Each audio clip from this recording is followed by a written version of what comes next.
Krishna Krishna Krishna Hare Hare, Hare Ram Ram Ram Hare Hare, Hare Krishna Krishna Krishna Hare Hare, Hare Ram Ram Ram Hare Hare, Hare Krishna Krishna Krishna Hare Hare, Hare Ram Ram Ram Hare Hare, Hare Krishna Krishna Krishna Hare Hare, Hare Ram Ram Ram Hare Hare, Hare Krishna Krishna Krishna Hare Hare, Hare Ram Ram Ram Hare Hare, Hare Krishna Krishna Krishna Hare Hare, Hare Ram Ram Ram Hare Hare, Hare Krishna Krishna Krishna Hare Hare, Hare Ram Ram Ram Hare Hare, Hare Krishna Krishna Krishna Hare Hare, Hare Ram Ram Ram Hare Hare.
Sundarangam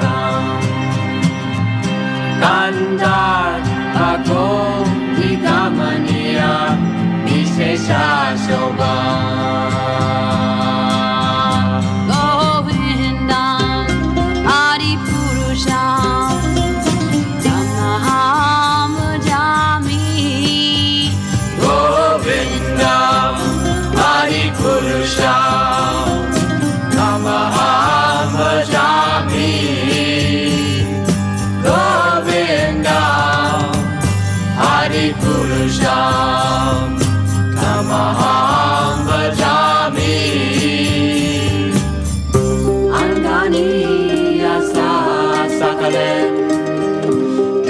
Priti manti Vasyanti panti kayanti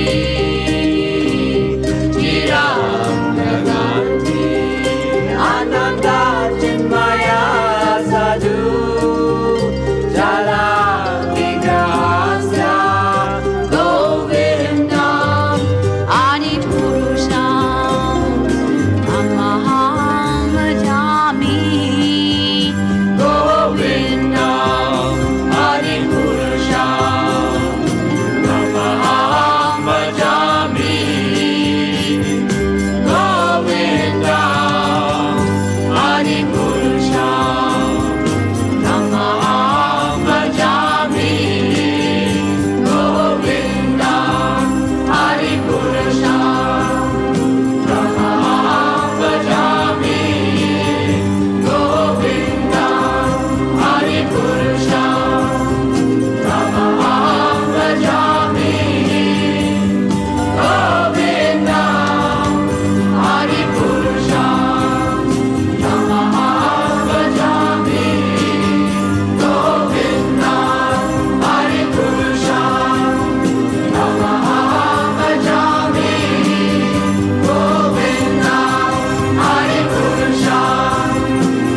Thank you.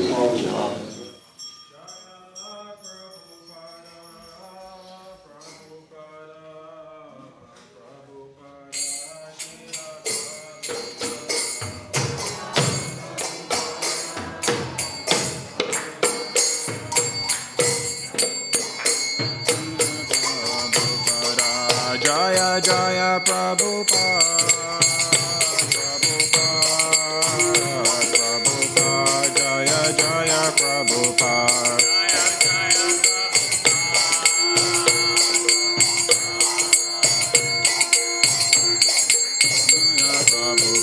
Jaya Jaya Prabhupada, Prabhupada, Prabhupada, Jaya Jaya Prabhupada.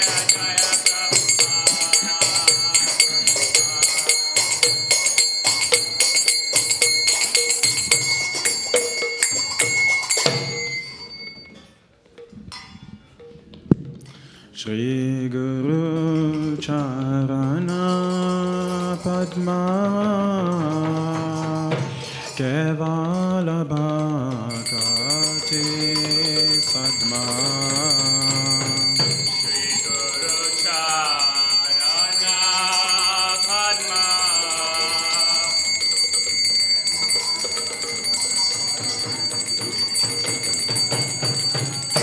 Shri Guru Charana Padma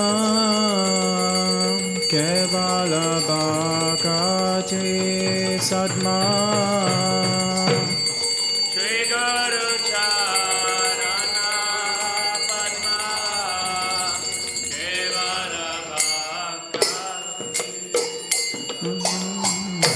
Bando Muri Savadana Mate.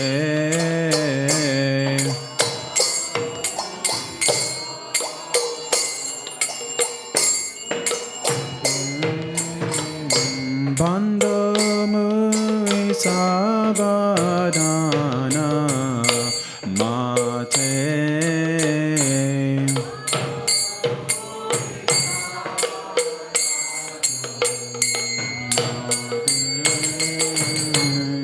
Jahara Prashade Bai Ebhavatoriya Jai.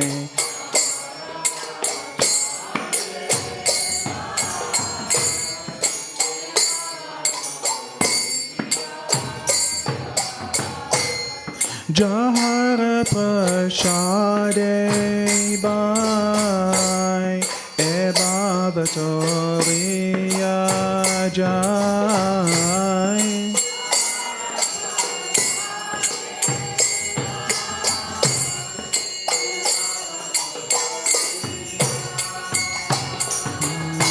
Krishna Prapti Hoy Jaha Hoy Te.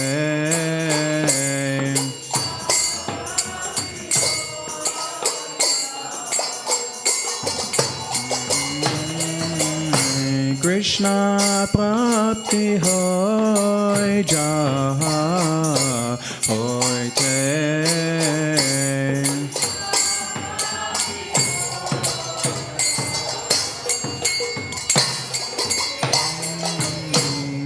Guru Mukha Padma Vakya Shitete Koriya Akya.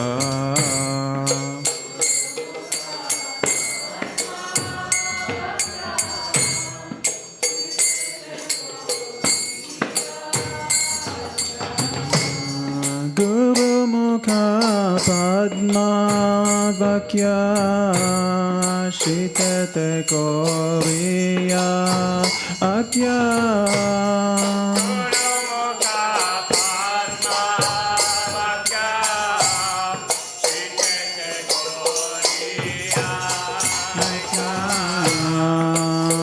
Nakuriho Mane Asha.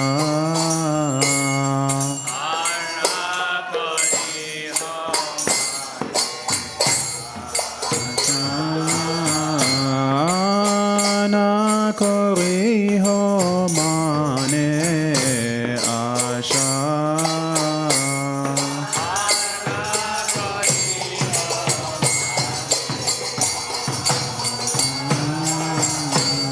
Shri Guru Charane Rati Ese Utama Gati Guru Charane Rati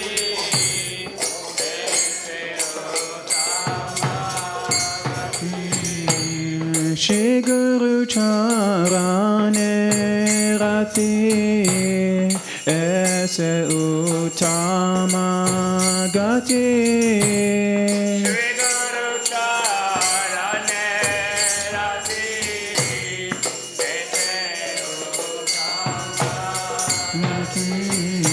Jai Prashade Pure Sarva Asha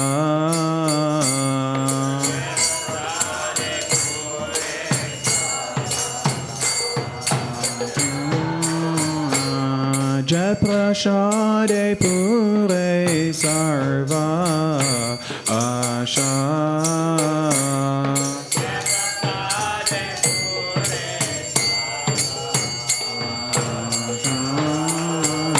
Chakudano Dillo Jai Jamme Jamme Prabhu Se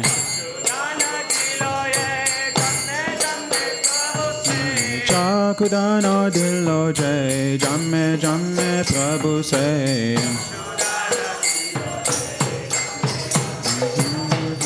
Divyegan Ride Prakashito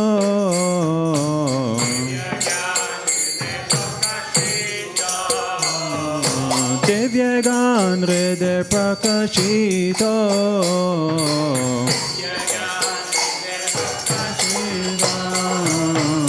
Prema Bhakti Jaha Hoite Avija Vinasha Jate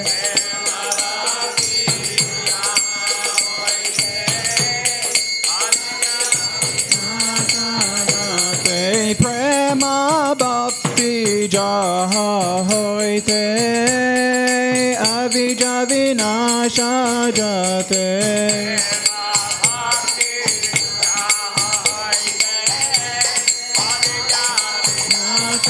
Jate Vedegai Jahara Charito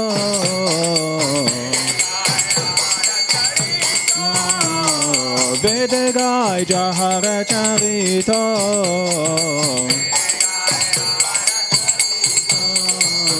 Shri Guru Karuna Sindhu Adama Janara Bandhu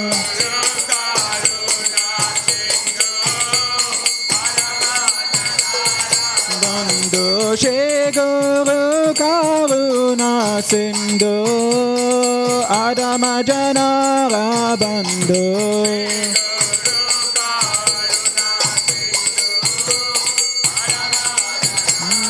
Bandhu Lokana Flokera Jivana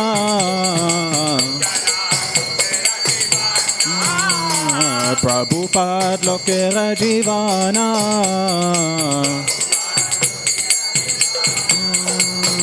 Ha ha Prabhu Korodoya Deho Mari Pada Chaya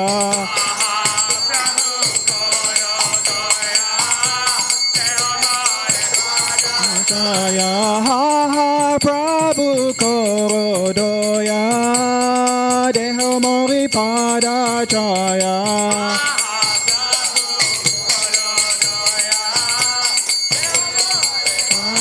Chaya Ebeya Dushuk Chebuvana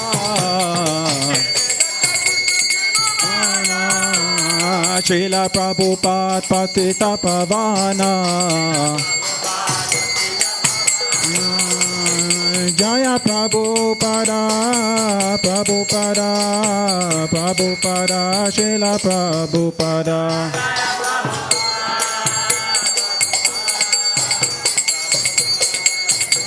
Prabhupada, Jaya Jaya Prabhupada, Prabhupada, Prabhupada, Jaya Jaya Prabhupada.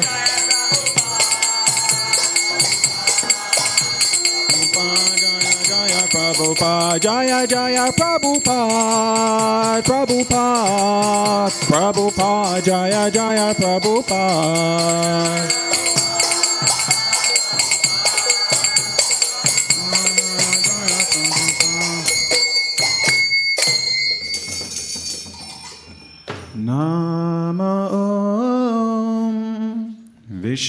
Padaya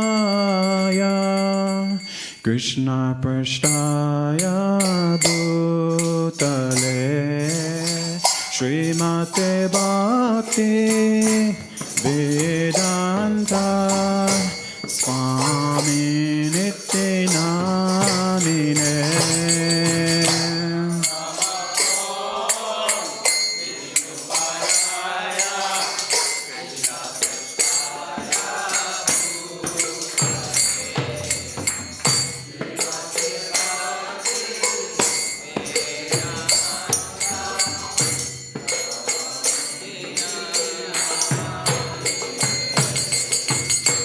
Namaste Saraswati Deve Gauravani Pracharine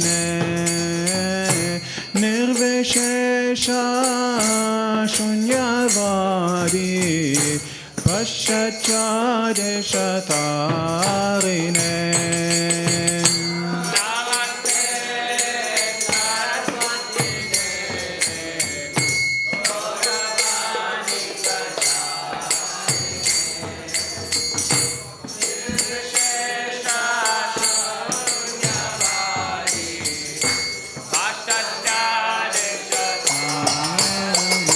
Jaya Shri Krishna Chaitanya Prabhu Nityananda Shri Advaita Gadadhar Shivasari Gaura Bhaktivinoda Jaya Shri Krishna Chaitanya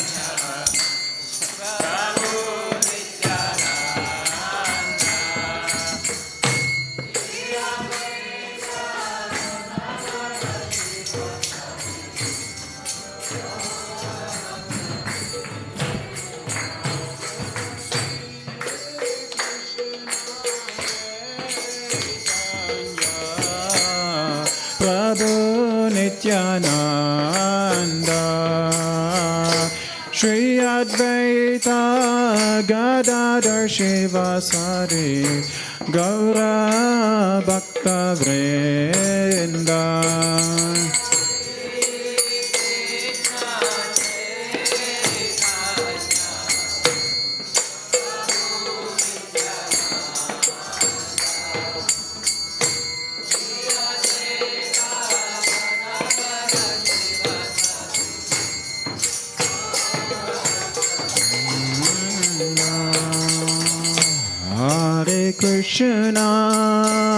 Hare Krishna, Krishna Krishna, Hare Hare, Hare Rama, Rama Rama, Hare Hare.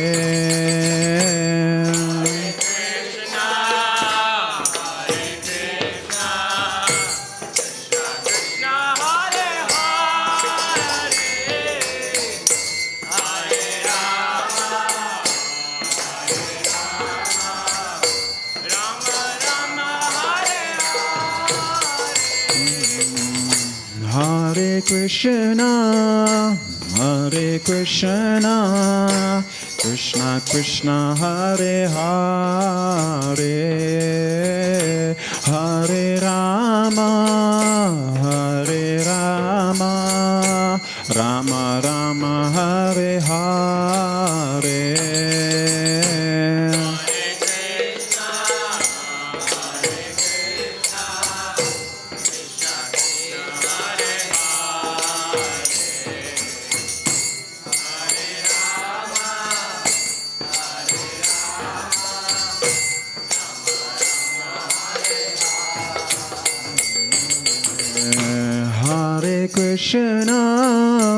Hare Krishna, Krishna Krishna, Hare Hare, Hare Rama, Rama Rama, Hare Hare. Hare Krishna,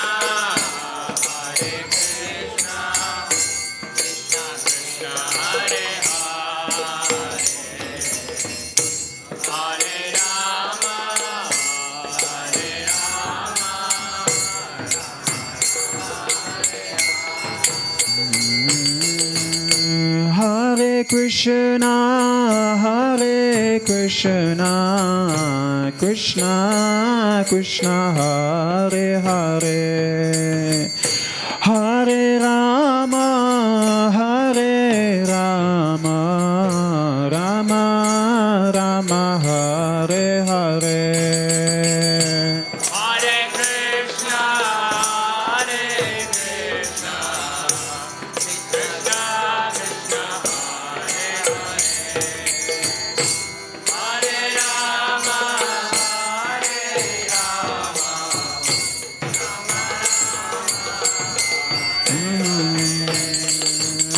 Hare Krishna, Hare Krishna, Krishna Krishna, Hare Hare, Hare Rama, Hare Rama, Hare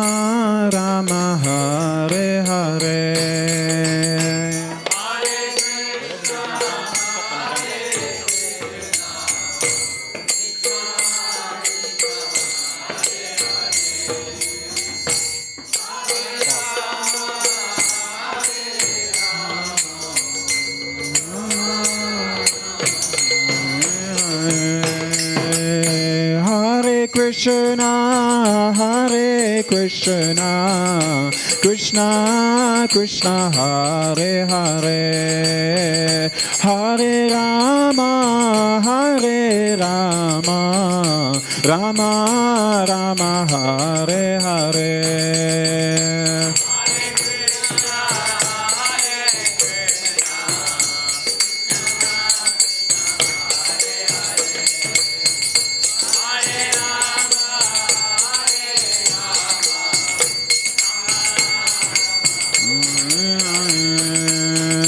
Hare Krishna, Hare Krishna, Krishna Krishna, Hare Hare, Hare Rama, Hare Rama, Rama Rama, Hare Hare.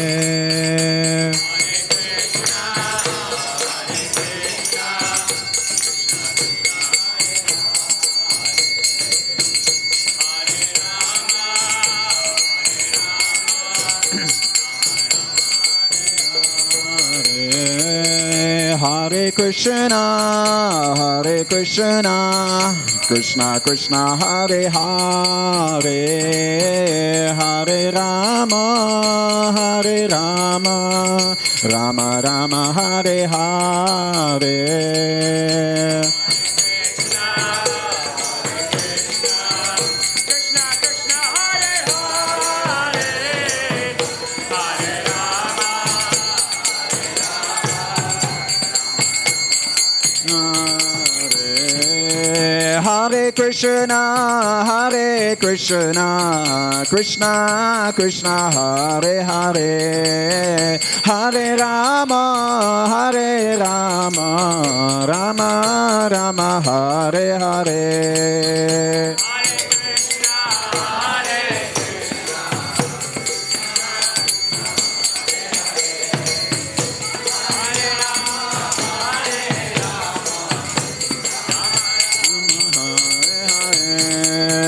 Hare Krishna, Hare Krishna, Krishna Krishna, Hare Hare, Hare Ram, Hare Ram, Ram Ram, Hare Hare.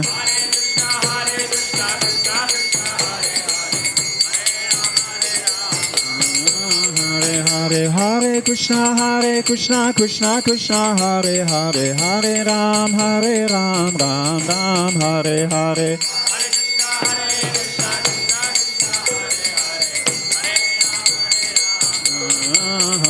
Hare Hare Krishna, Hare Krishna, Krishna Krishna, Hare Hare, Hare Ram, Ram Ram, Hare Hare.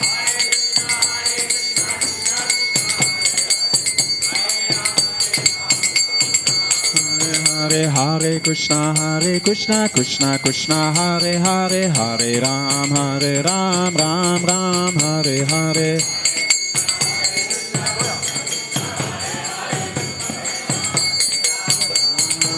Hare Hare Hare Krishna Krishna Krishna Hare Hare Hare Ram Ram Ram Hare Hare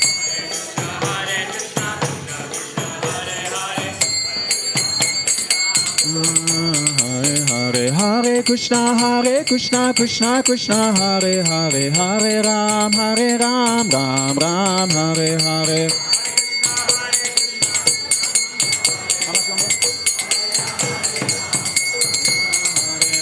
Hare Krishna Krishna Krishna Hare Hare Hare Ram Ram Ram Hare Hare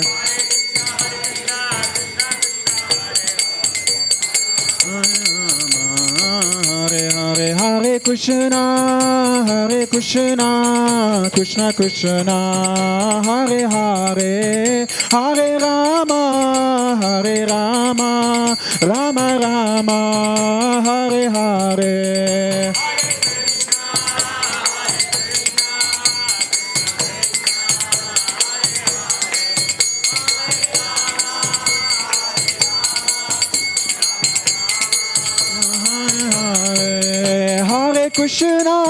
Hare Krishna Krishna Krishna Hare Hare Hare Rama Rama Hare Hare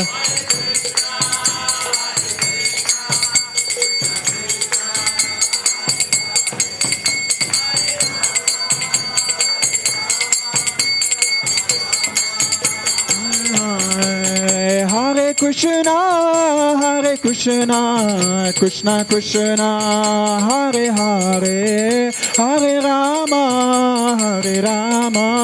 Rama Hare Hare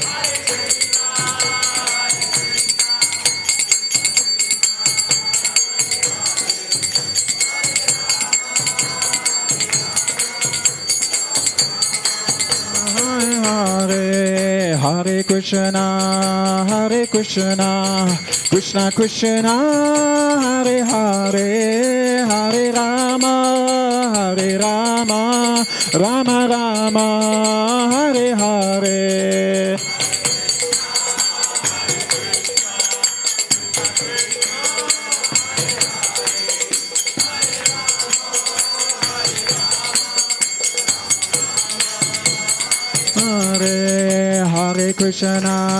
Hare Krishna Krishna Krishna Hare Hare Hare Rama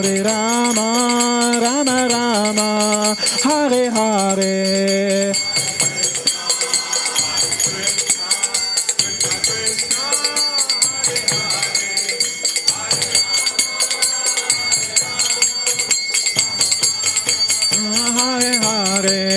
Jaya Radha Gokula Nanda Radha Gokula Nanda Shri Radhe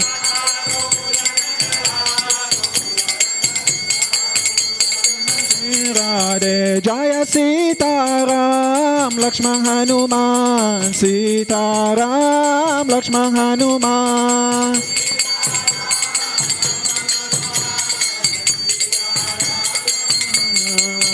Jaya Gauranitai Jaya Gauranitai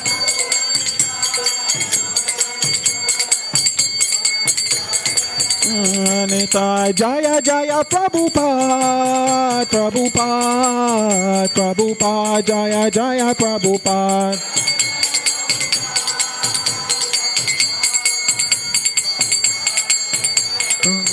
Jaya Jaya Prabhupada Jaya Jaya Prabhupada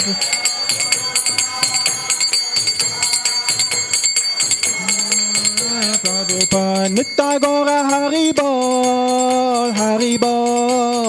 Haribol Nitta Gora Haribol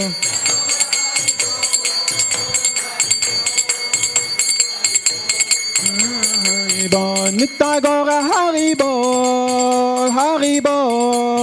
Haribol Nitta Gora Haribol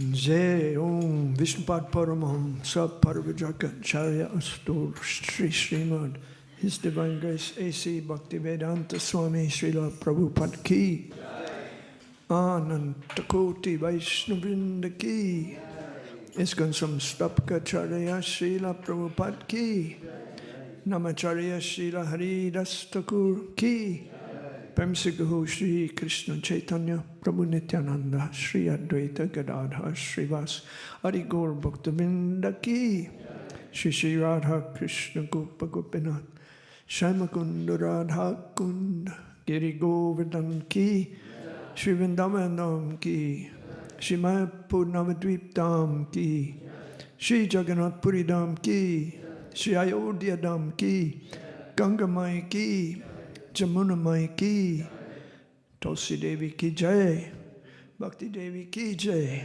Samaveda Bhaktivinoda Ki. All glories to the assembled devotees.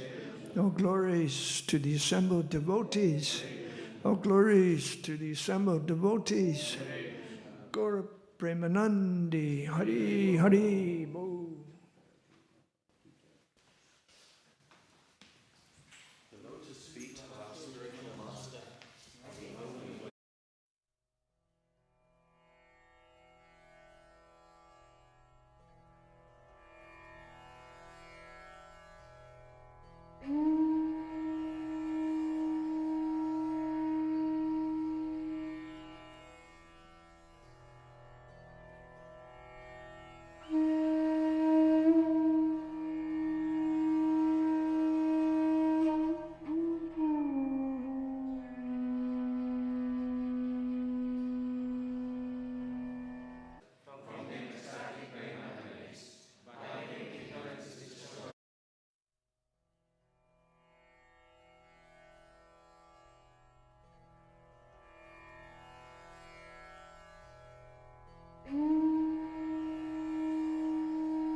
Hare Krishna, Krishna Krishna, Hare Hare, Hare Rama, Rama Rama, Hare Hare. It's too loud. It's too loud. So it's fine.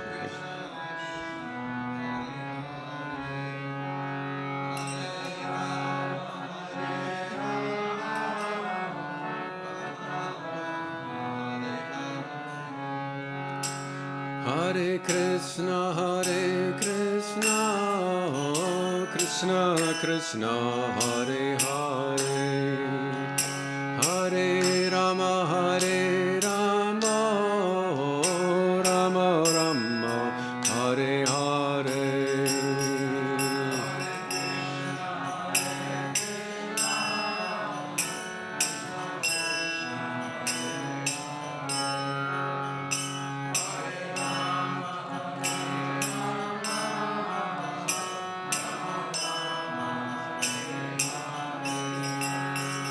Hare Krishna, Krishna Krishna, Hare Hare, Hare Rama, Rama Rama, Hare Hare.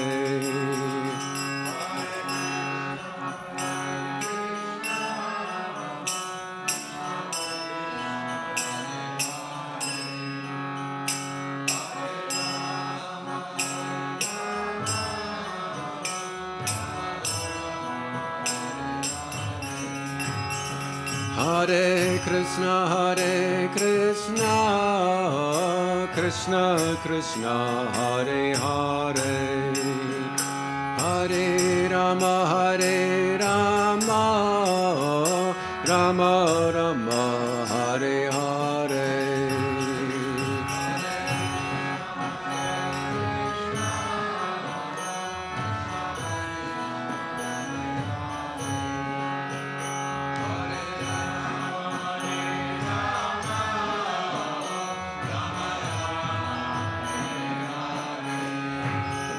Hare Krishna, Krishna Krishna, Hare Hare, Hare Rama, Rama Rama, Hare Hare.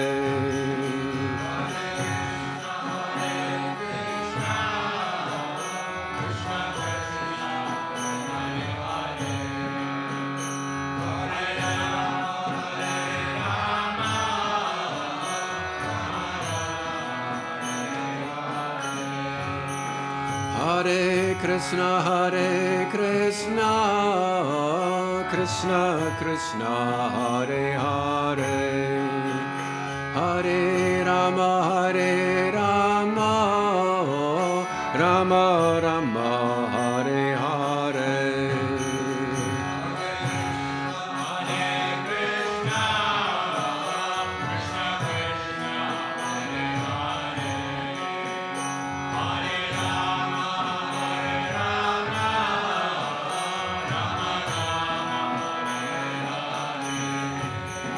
Hare Krishna, Krishna Krishna, Hare Hare, Hare Rama, Rama Rama, Hare Hare.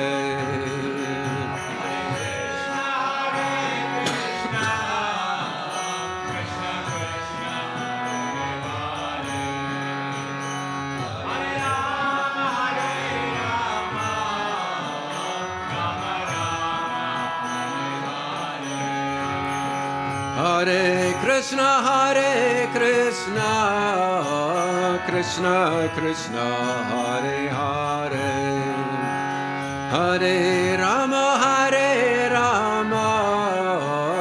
Rama Rama, Hare Hare.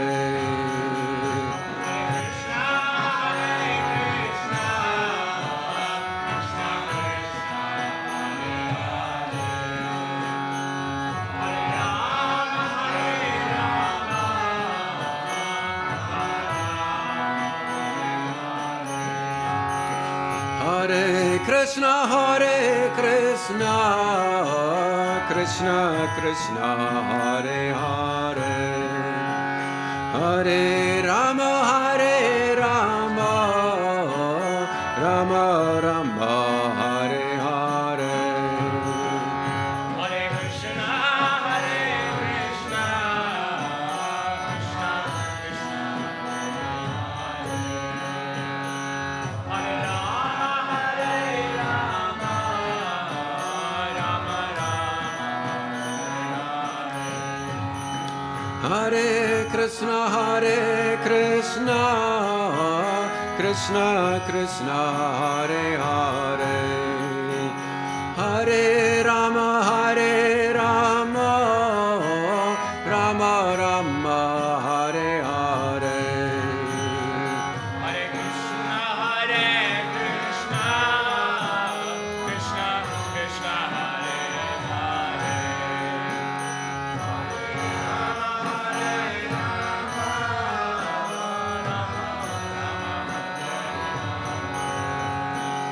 Hare Krishna, Hare Krishna, Krishna Krishna, Hare Hare, Hare Rama, Hare Rama, Rama Rama, Hare Hare.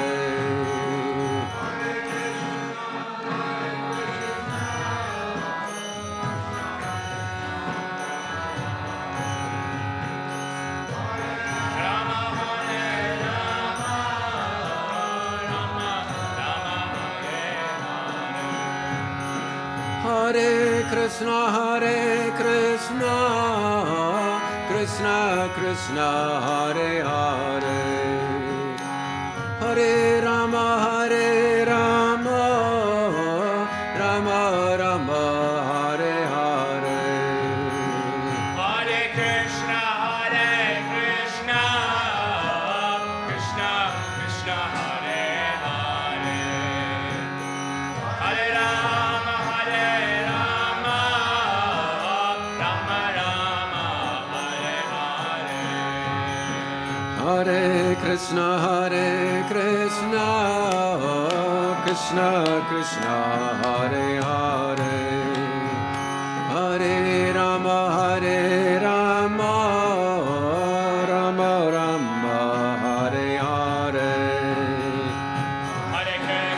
Hare Krishna, Krishna Krishna, Hare Hare, Hare Rama, Hare Rama, Rama Rama, Hare Hare Krishna, Hare Krishna, Krishna Krishna, Hare Hare, Hare Rama, Hare Rama, Rama Rama, Hare Hare. Hare Krishna, Hare Krishna, Krishna Krishna, Hare Hare, Hare Rama,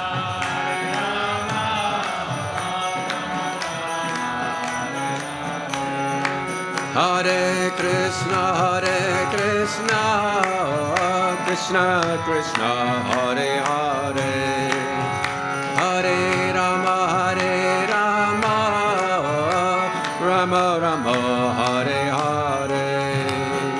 Hare Krishna, Hare Krishna, Krishna Krishna, Hare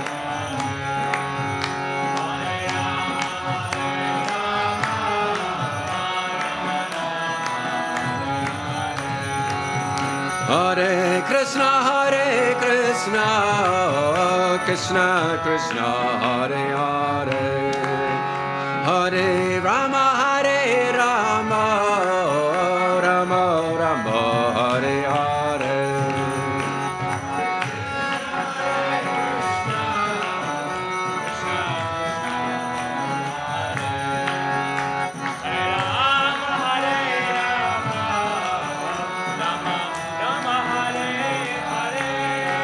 Hare Krishna, Hare Krishna, Krishna Krishna, Hare Hare, Hare Rama, Hare Rama, Rama Rama,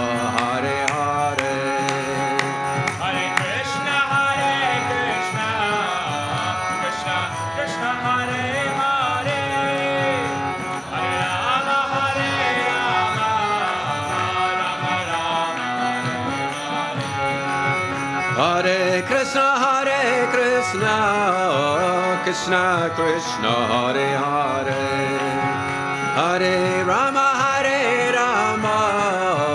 Rama Rama, Hare Hare.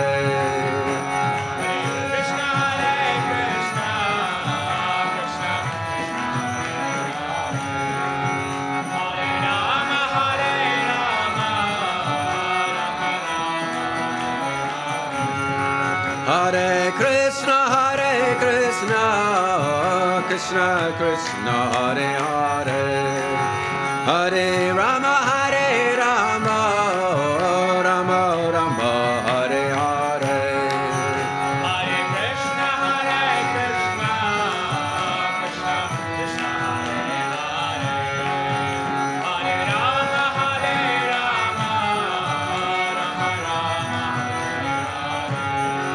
Hare Krishna,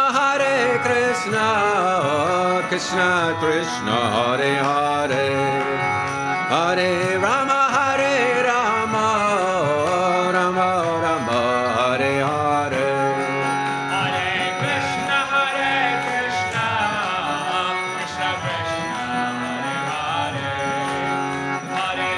Krishna Krishna, Hare Hare, Hare Rama, Rama Rama, Hare Hare. Hare Krishna, Krishna Krishna Hare Hare, Hare Rama, Rama Rama, Hare Hare.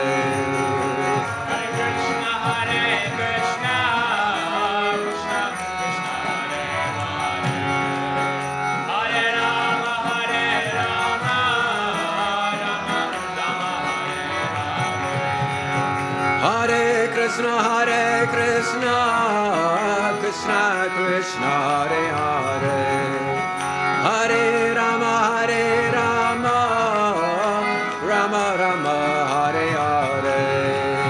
Hare Krishna, Krishna Krishna Hare Rama,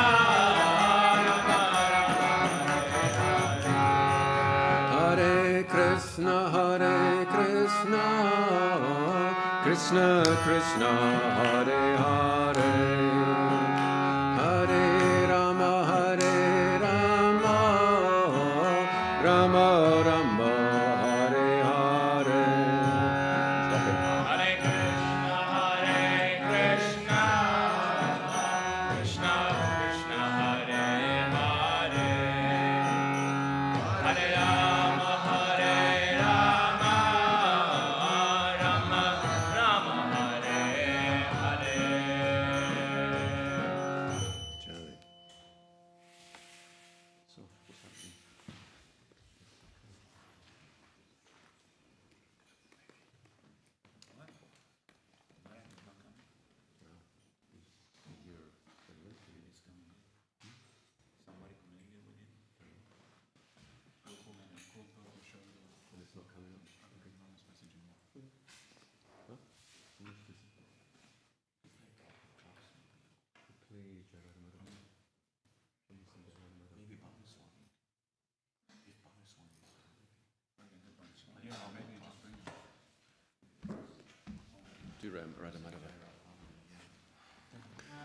Jaya Radha Madhava Kunja Bihari, Jaya Radha Madhava Kunja Bihari, Jaya Radha Madhava Kunja Bihari, Jaya Radha Madhava Kunja Bihari, Jaya Gopi Janavallabha Girivardhari, Jaya Gopi Janavallabha Girivardhari, Jaya Gopi Janavallabha Girivardhari, Jaya Gopi Janavallabha Girivardhari,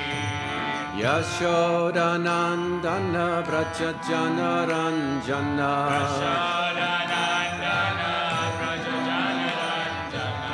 Yashodanandana Braja Janaranjana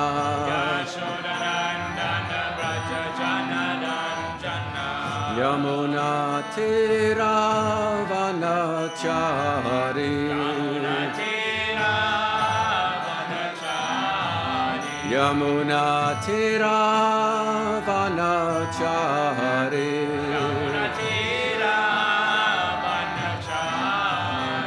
Jaya Radha Madhava Kunja Bihari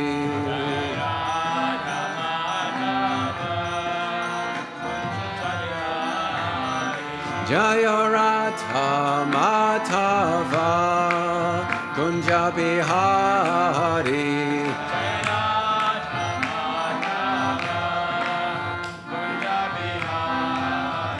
Jaya Prabhupada Jaya Prabhupada Prabhupada Jaya Prabhupada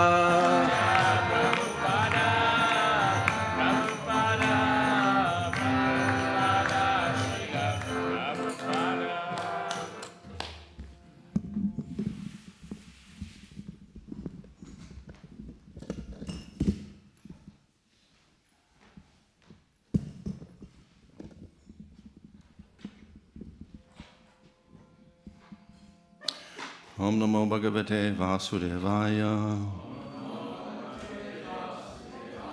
Om Namo Bhagavate Vasudevaya. Om Namo Bhagavate Vasudevaya. Nama Om Vishnu Padaya Krishna Prasthaya Buddhale Shrimate Bhaktivedanta Swami Nitinamane Namaste Saraswata Deve Gauravani Prachadane Nirvishesha Shunyavadi Pastacha Desha Tadane Shri Krishna Chaitanya Prabhu Nityananda Sri Advaita Gadadha Sri Gaur Bhaktavinda Hare Krishna Krishna Krishna Hare Hare Hare Rama Rama Rama Hare Hare. Reading from Srimad Bhagavatam, Canto 3, Chapter 12, verse 34. Kadachat Jayata Shashtur Veda Asam Chatur Mukhat Katam Srakshamyaham Lokan Samavetan Yata Pura.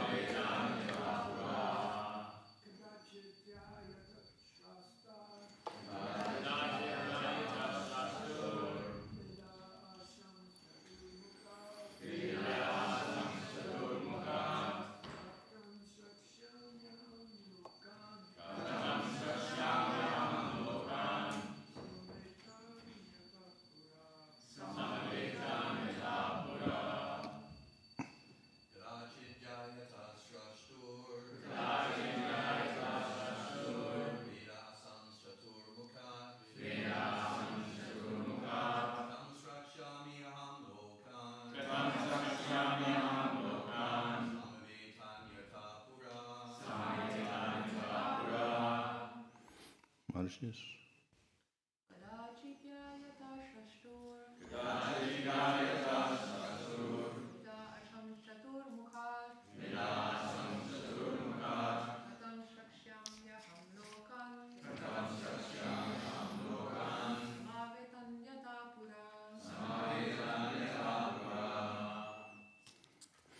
Kadachit, once upon a time, Jayata, while contemplating Shashtu of Brahma, Veda, the Vedas, our sun became manifested in Chaturmukhat, from the four mouths. Katam Shrakshyami, how shall I create? Aham, myself, Lokan, all these worlds, Samavetan, assembled, Yata, as they were, Pura, in the past. Translation: once upon a time when Brahma was thinking of how to create the worlds, as in the past millennium, the 4 Vedas, which contain all varieties of knowledge, became manifested from his 4 mouths. Purport: as a fire can consume anything and everything without being contaminated, so by the grace of the Lord, the fire of Brahma's greatness consumes his desire for the sinful act of sex with his daughter. The Vedas are the source of all knowledge, and they were first revealed to Brahma by the mercy of the Supreme Personality of Godhead, while Brahma was thinking of recreating the material world. Brahma is powerful by dint of his devotional service unto the Lord, and the Lord is always ready to forgive his devotee if by chance he falls down from the noble path of devotional service. Srimad Bhagavatam confirms this as follows: Sapadamulam bhajata priyasya Jakvanya bhavasya hari paresha vikarmayat chot patitam katanchit dunoti sarvam hridi sanavishta. Any person who is engaged 100% in the transcendental loving service of the Lord at his lotus feet is very dear to the personality of Godhead, Hari, and the Lord, being situated in the heart of the devotee, excuses all kinds of sins committed by chance. It was never expected the great personality like Brahma would ever think of sex indulgence with his daughter. The example shown by Brahma only suggests that the power of material nature is so strong it can act upon everyone, even Brahma. Brahma was saved by the mercy of the Lord with a little punishment. But by the grace of the Lord, he did not lose his prestige as the great Brahma. So this is a chapter on the story of creation. Actually, this is sub-creation. We have the primary creation where Mahavishnu glances and agitates Prakriti to turn into Mahatattva and Ahankara and create the material elements. And Vishnu injects the jivas into this substance Prakriti, and through this we get the elements which form into universes. And then Garbhodakshai Vishnu enters, and from his navel sprouts Brahma, and Brahma takes the elements, and as stated in this verse, he's saying, how can I create the... And of course, not only creates the planets, he also creates all the bodies for all the jivas that have been injected into this material world. So that's called the visarga, or the subcreation. So in other words, the Lord does the initial creation of the elements, and then Brahma puts the elements together to perform, to make lokas, or planets, and bodies for living entities. So these are 2 topics out of the 10 topics which are discussed in Srimad Bhagavatam. Ultimately, of course, the final topic is asraya, or shelter, or cause.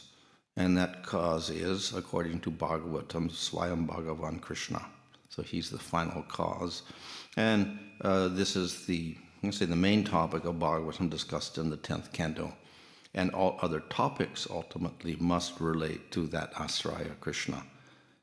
So therefore, the Mahavishnu creates, Brahma creates, etc. But Mahavishnu is an expansion from Shankarshan, Shankarshan's expansion from Krishna.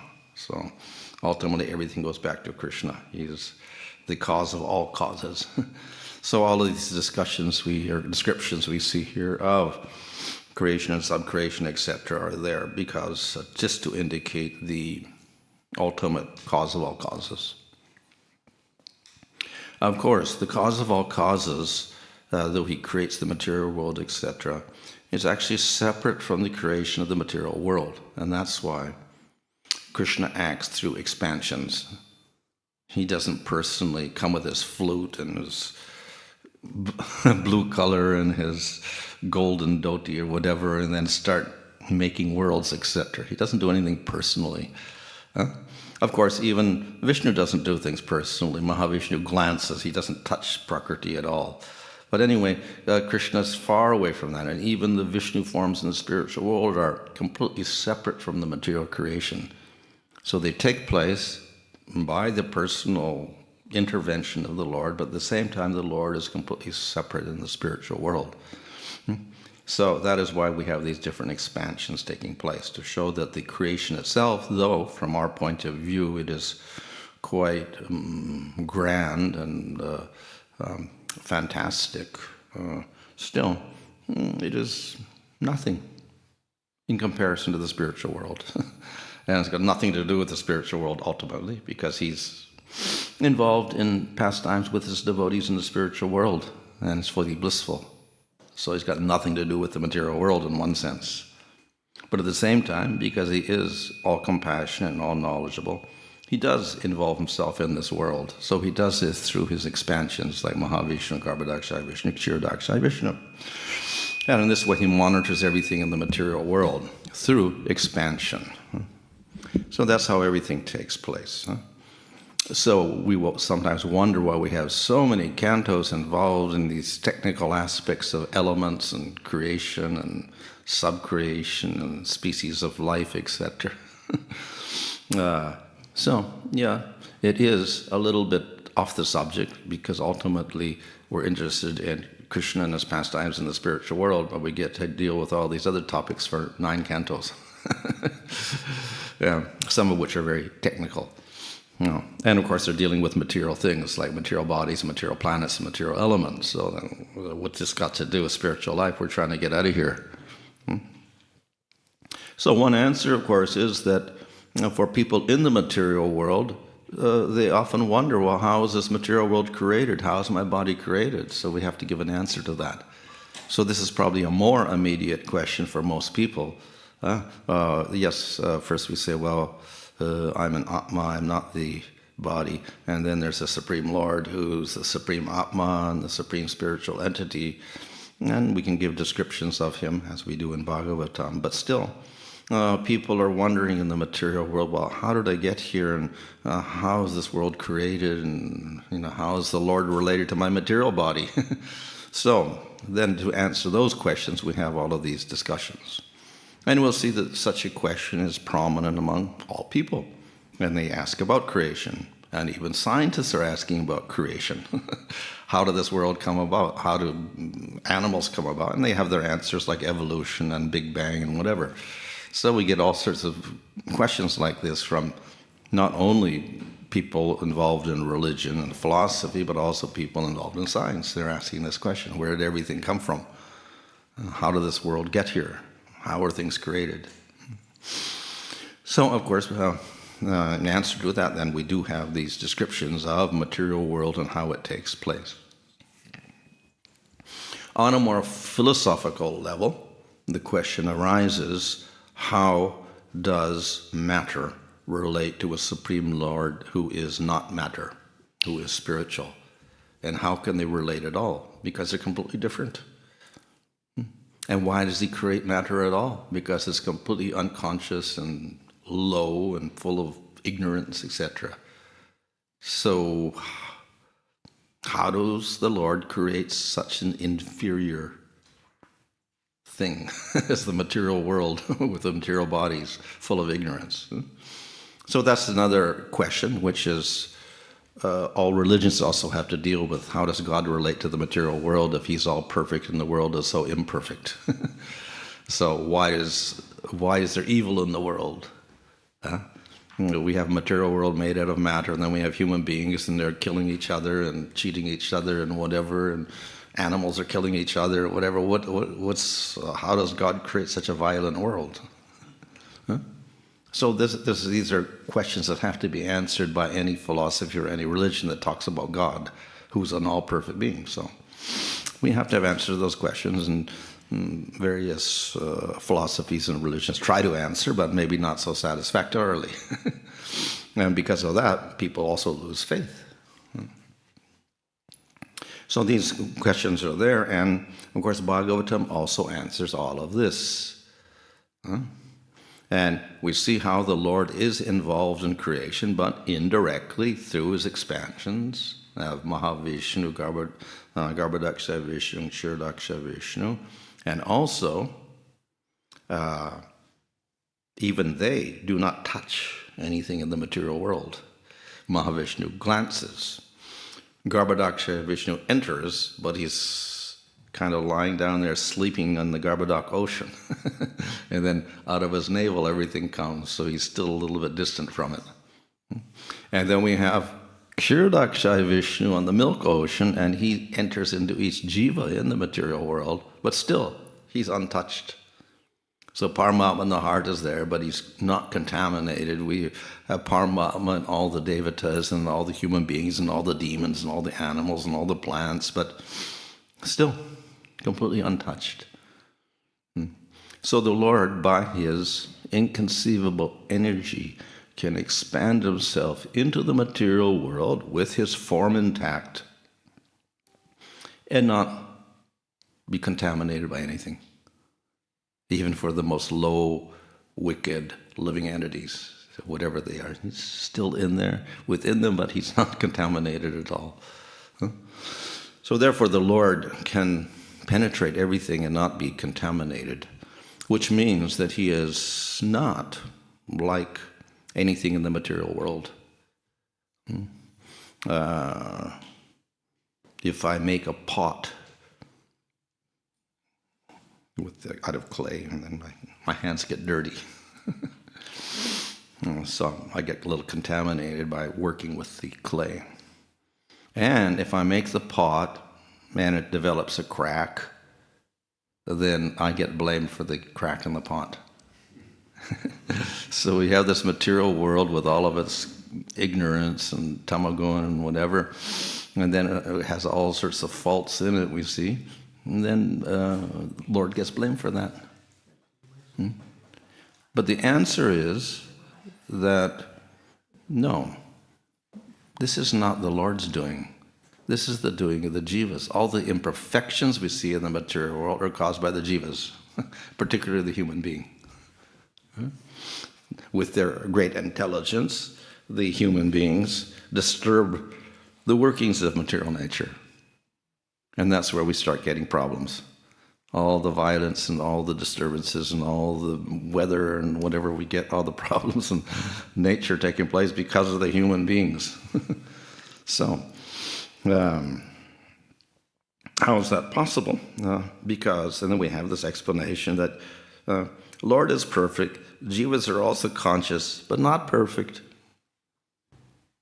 So they're not exactly like the Supreme Lord, even though they are similar. The jivas in the material world are very unlike the Lord because they do all these violent activities, whatever, full of greed and anger and lust. Jivas in the spiritual world, on the other hand, are like the Lord. They get bodies like the Lord, Sarupya. They live in the same planet, Salokya. They have powers like the Lord, Shashti. So they're very like the Lord. And there's no violence there. There's no problems, no lust, anger, greed, anything there. So the jivas can be either way. That's why they're called tatashta. They can be fully spiritual, or they can cover themselves in material bodies and be the worst demons. So this is the nature of the jiva. And it's because of these jivas that we get all the problems in the material world. So the Bhagavatam discusses how the Lord makes the world according to a certain plan, and he even puts safeguards in there in the form of Brahma as the creator. With his intelligence, he has to create everything for all the bodies, so there's no mistakes. And then he has the devatas there to put control from sattva-gun and regulate everything. And according to the jivas, the human beings, if they do their sacrifices properly, they get the rewards and they can maintain themselves very nicely. And he provides sages to give wisdom. Yeah? And he provides manus and their descendants to rule over and establish varnashram dharma and to establish the process of bhakti. So these are some of the ways in which the Lord tries to keep the balance within the material world. Nevertheless, the world itself is imperfect. It's made of gunas, and they're always out of balance. So sometimes sattva is prominent, sometimes rajas is prominent, sometimes tamaguna is prominent. And accordingly, sometimes if tama and rajas are prominent, the demons get real strong. Materialists get very strong, and they start attacking the people in sattva. They attack the Devada's planets, like Hiranyakasipu or Bali, or attack, and they may overcome for some time. And so we get all these conflicts taking place within the universe at all times. Yeah. This is the nature of matter. It's got these gunas, which don't exist in the spiritual world. That's why we say that bhakti is nirguna. Nistra gunya bhavarjuna, and get beyond the gunas, do bhakti. So, because of these gunas of prakriti, we get all these irregularities and changes taking place. So, the Lord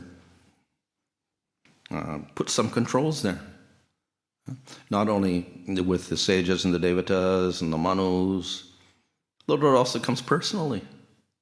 He comes as avatars. So we have a whole description throughout the 9 cantos of all the different avatars from Swayambhuva Manvantara up through the day of Brahma. In every period, the Lord appears as some avatars. And of course, he's also appearing as yuga avatars in every yuga to restore the balance of things. So, in other words, the Lord does care about the living entities in the material world also, and therefore he appears in these ways. Not only that, the Lord also gives the process of bhakti. Bhakti is also part of the spiritual world.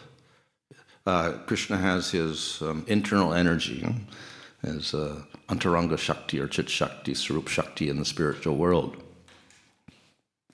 Part of that swarup shakti, that is the Hladini and Samvit shaktis, manifests bhakti and prema. So the Lord puts that bhakti in the material world through the devotees. So it is actually nirguna, beyond the material world, but the Lord puts bhakti in the material world. One of the forms of bhakti in the material world is name of the Lord, Nam Sankirtan, type of bhakti. It is also transcendental. And in fact, Nam Sankirtan is the easiest access to the spiritual world of all the forms of bhakti. So Nam is also this internal energy of the Lord manifested in the material world, available for everybody. And of course, this is illustrated in the story of Ajamil. Ajamil was, a worst sinful person, but he chanted the name of the Lord, even accidentally, not with devotion, and was saved from the Yamadutas. So the Lord is manifested in so many ways in this material world. One is through the process of bhakti and name of the Lord. So in this way, the Lord takes care of the living entities in this material world. So thus all these descriptions are there just to show that the Lord is present and active in one sense, not just witnessing everything, but he's quite active in maintaining the balance and also delivering the jivas from the material world through the process of bhakti and nam sankirtan. So in this way, we cannot accuse the Lord of being indifferent to the material world or being contaminated by the material world. Any contamination or disturbance that takes place is not because the Lord has imperfectly made the world, but because the jivas disturb that, and they cause all the problems. So that answers that type of question. So ultimately, the Lord's purpose of the material world is not to watch the jivas suffering, but to get the jivas out of the suffering, to get them out of their maya, their mistaken ideas about everything and all the violence that they create. And then he gives processes for that: karma yoga, jnana yoga, stanga yoga, and bhakti yoga. So the ultimate process there is bhakti yoga, which is the swarup shakti of the Lord. The other processes belong to the gunas, so they're not so perfect. So jnana comes from sattva gun, and karma yoga from tamagun, rajagun combinations. So, but they're for people in the material world that don't aspire to get out. So first they get this karma yoga and they deal with the gunas. When they want to get out, then they take shelter of sattva gun, practice jnana. But the purpose of the Lord is ultimately to get everyone to the spiritual world. Some, of course, don't want that. They just want a simple solution, get out of the material world, so he gives them Brahman through jnana or Astanga Yoga. And those who actually get the mercy of devotees and understand the real truth and they read the Bhagavatam, then they aspire for spiritual world with spiritual bodies. So so they get that through the process of bhakti. So that's why we have all these descriptions here, just to answer such questions. In this purport, Prabhupada mentions about Brahma, and Brahma was very sinful, but the Lord forgave him. In spite it was a very great sin, because he ran after his daughter, which in the modern world is like scandalous. But this is one of the principles of bhakti also. The Lord is so attracted to the devotee that even if the devotee commits a sin, the Lord doesn't mind too much. But there's some conditions to that. So we have the verse in Bhagavad Gita that the Sudurachara, which means a person who has committed the worst, not a bad activity, but the worst activity. Not durachara is bad, and sudara means very bad, very, very bad. So he's committed a very sinful activity. And then Krishna says, well, he's still my devotee. I consider him still to be my devotee after all of that. But there is a little condition there.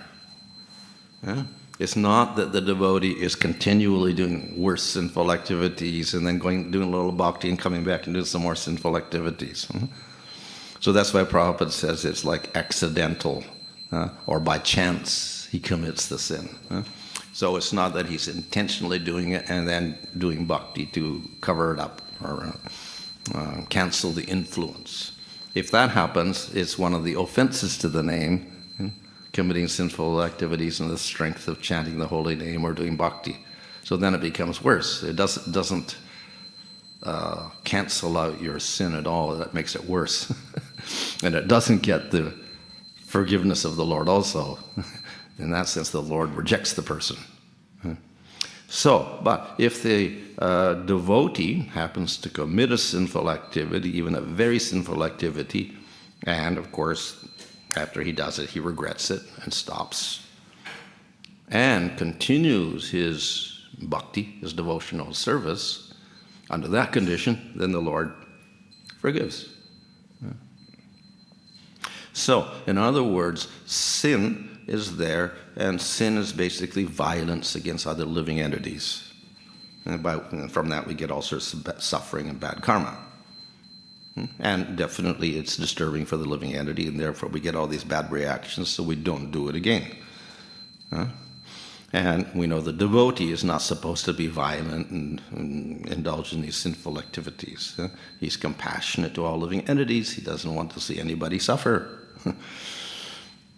So it's one level, and therefore we get punishment in the form of suffering for all these sinful activities. But if a person takes to the process of bhakti, if he's doing sadhana bhakti, during that process, he is not completely pure. He still has anarthas, and the process of bhakti is anartha nivritti, to destroy the anarthas, which may cause a sinful activity. It's going to take time. So the devotee starts his sadhana and goes through nishta and ruchi and asakti and gets to bhava. So in that process, which takes time, there are anarthas still. And they're gradually getting decrease. But anytime something can spring up and cause a problem. So we see Bharat Maharaj was in bhava stage, and then he got attracted to a deer, and then he stopped worshiping the Lord. Even though he saw the Lord directly and had ecstatic symptoms, he forgot the Lord.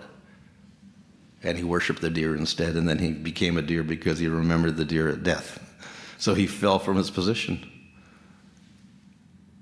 So even in bhava, these anarthas can rise up and cause problem. What to speak of lower levels? So, if these mistakes arise somehow or other, and they happen, still the Lord doesn't forget the devotees. He's always there to help the devotees. So that's why he says that even if you're in the most sinful activity, I still forgive you, because he understands that anarthas are there, and due to the anarthas, when you're practicing, this can happen, but he still recognizes that person as a devotee. So this is the compassionate nature of the Lord in relation to those practicing bhakti. If you're not practicing bhakti, then of course a sin is a sin and you get your karma or whatever. The Lord doesn't really involve in that.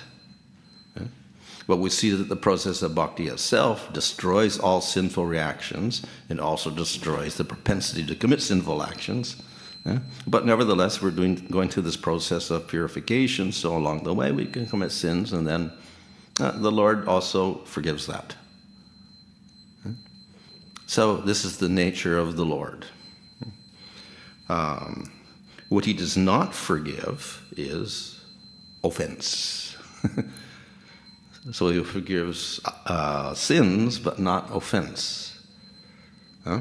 So what is the difference? Offense is also violence, but it's violence against devotees, not normal living entities, or violence against Supreme Lord himself, or the process of bhakti.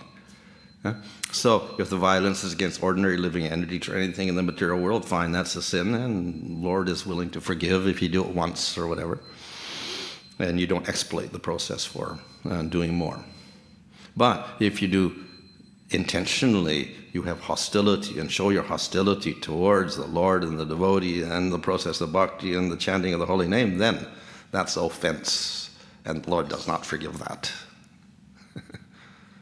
Why? Because he's so attached to the devotees and the process of bhakti and the holy name that if you start offending that, then he's very disturbed. If it's just normal living entities, fine, he can forgive that, but attack the devotees especially, then very bad. So that is why the offense against the devotee is called the mad elephant offense in Chaitanya Charitamrita, because what does the mad elephant do? It can come into your garden and trample on it nicely without any reason, and your bhakti creeper is finished. So that is, of all the aparads, the Vaishnava aparad is the worst. And compared to that, when he says suduracha, very bad activity you do, still the Lord says you're my devotee. So if you have to murder a person or something by accident, kill a person by accident or whatever, still, the Lord forgives.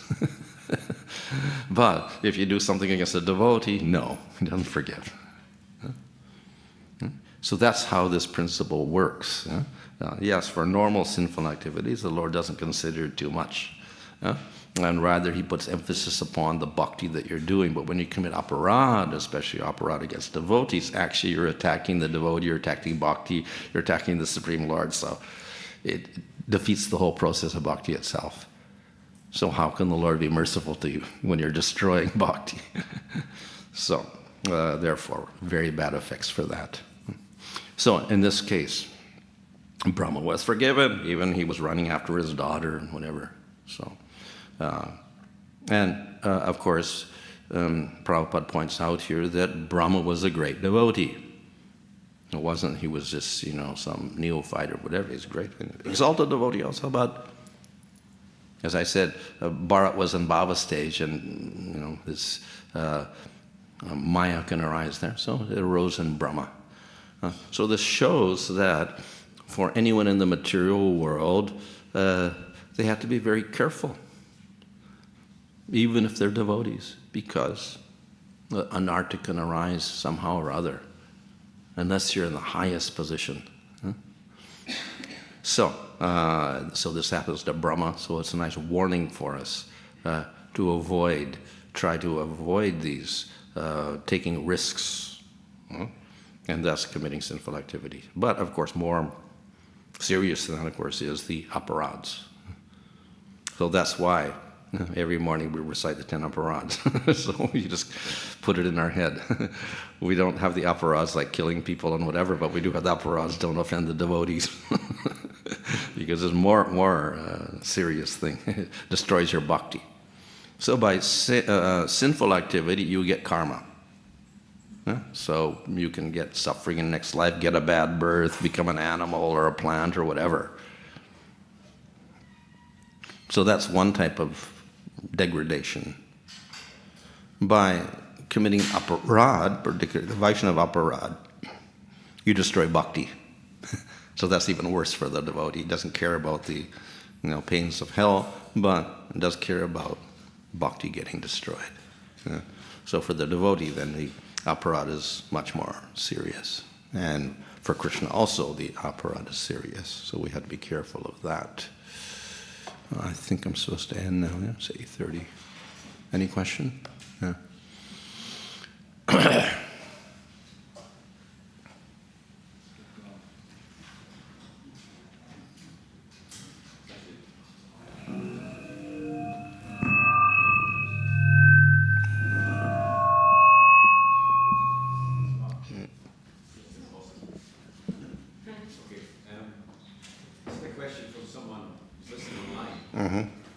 If the jiva is responsible for the problems of the world, that implies that material imperfections like kama, krodha, etc. are inherent in the jiva. But this contradicts Shastra. If the jiva's actions are influenced by the gunas, then the problems of the world come from prakriti, which is under the Lord's control, and not from the jivas who are conditioned and helpless. Therefore, the faults of the world go back onto the Lord. Can you please reconcile this? Yeah. So yes, kama, krodha are related to the gunas, but we don't see that water becomes angry or water itself, isn't, has these emotions or whatever. So these anarthas that we find in the human being are particular for living creatures that have gross bodies and subtle bodies in the mind. And the fault of the jiva, we can say, is related to prakriti because he takes advantage of prakriti for his enjoyment. The basic fault of the jivas in the material world is they choose to not recognize the Supreme Lord as a master. And instead, they want to enjoy, not give enjoyment to the Lord, but take enjoyment for themselves. And the only way they can do that is to get a material body and try to enjoy matter. And then this gives rise to karma and lust, anger, greed, etc. So it has to do with the choice of the jiva to be separate from the Lord, that's called his ignorance, and thus enjoy separately. So the propensity to enjoy or to experience bliss is also natural to the jiva. But the only way it can be expressed properly is by serving the Lord. Then we get the bliss. And when we try to get the enjoyment for ourselves, we end up with material happiness and material distress. And we get all these other side effects like envy, lust, anger, greed, etc. So therefore, these things they're related to the material world. And we can say anger rises from tamagun, and passion gives rise to, rajas gives rise to lust, etc. So they're related to the gunas because the jiva, with his desire to enjoy, covered by his gross body and subtle body, contacts objects for his enjoyment, and therefore gets completely tangled up with those things. So yes, all these things are related to matter, but it's actually the desire that the jiva to enjoy that causes the jiva to contact all this and end up with lust, anger, and greed.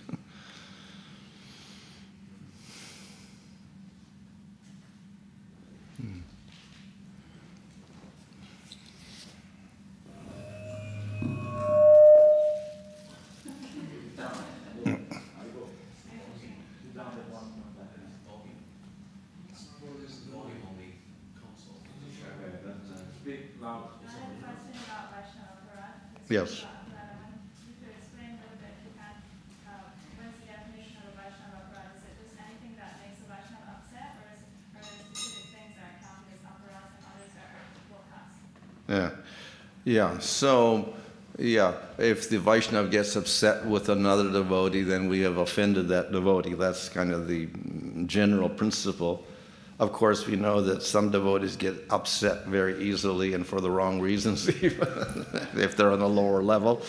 And the higher we go, the more tolerant and forgiving we are. So we don't experience, people offending us at all. The more advanced we get. So.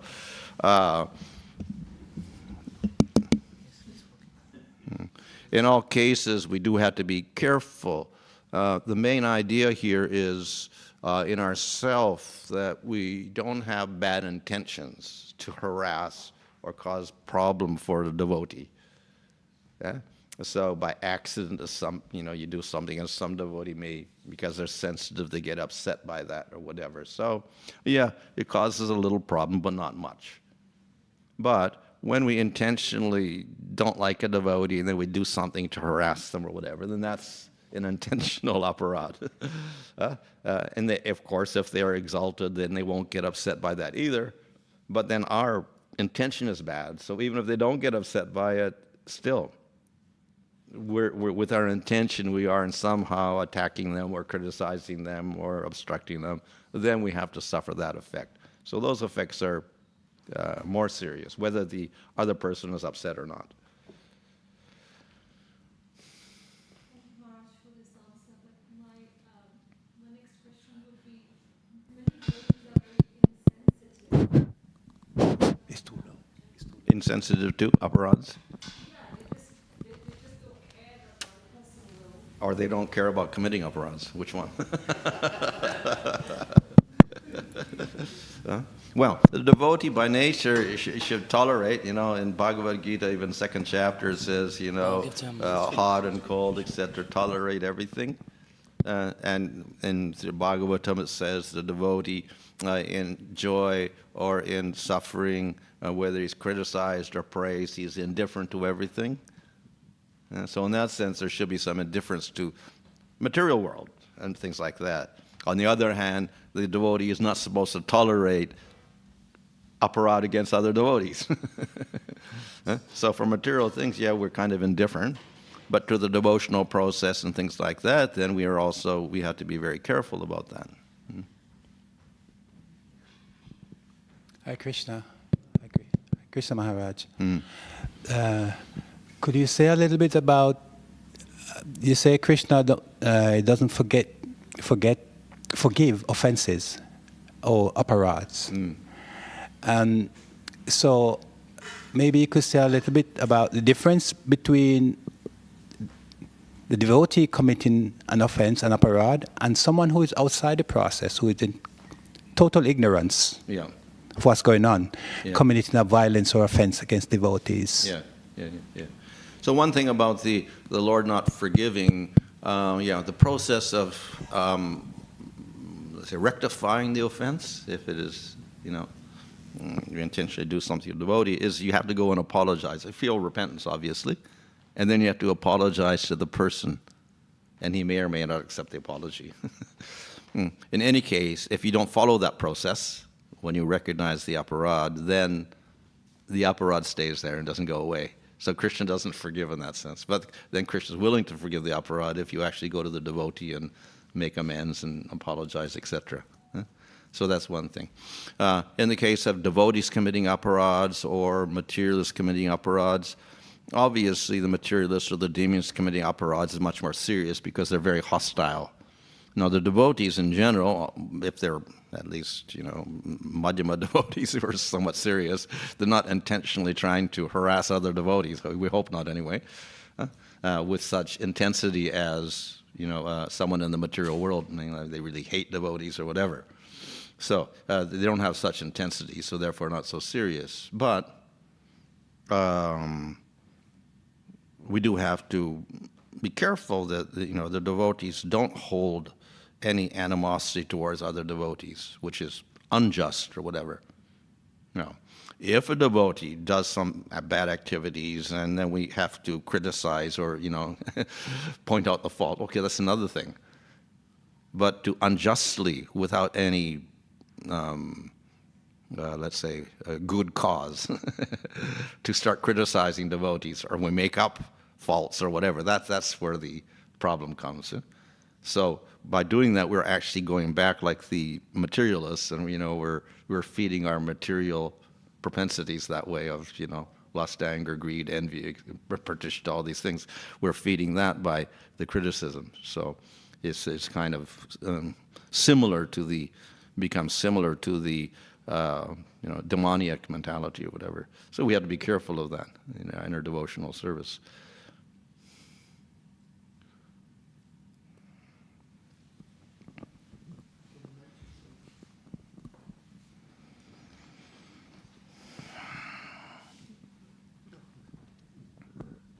It's something that Vaisheshika Prabhu advised devotees that if there is confrontation, and I know Mother Kalingana, where they say, always take the humble position. Yeah. It's because what happens is the confrontation then leads to, that's what leads to offences. Yeah, more. Yeah. So Mother Kalingana would always just bow her head and not say anything, and she went through such difficulties, but they're always right, we're always wrong, and they'd walk away. And I remember one particular occasion, there was somebody started calling Krishna a murderer, and he was almost hysterical. The one thing I did was then just turn away. I didn't argue with him. Because his offences would have got so great, you have to walk away. So of course Lord Chaitanya says we should be humbler than the blade of grass and more tolerant than a tree. Give all respect to all living entities, not respect for ourselves. So that's actually essential to the process of bhakti. So if we're really doing bhakti, then when these things happen, we're going to tolerate an awful lot, take a humble position.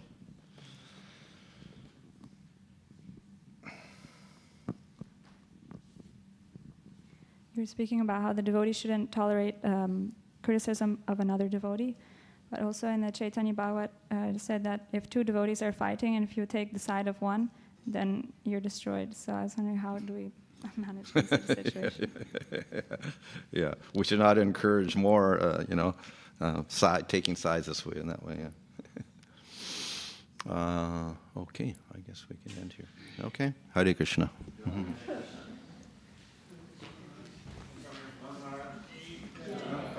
Vaishnava Vrinda ki,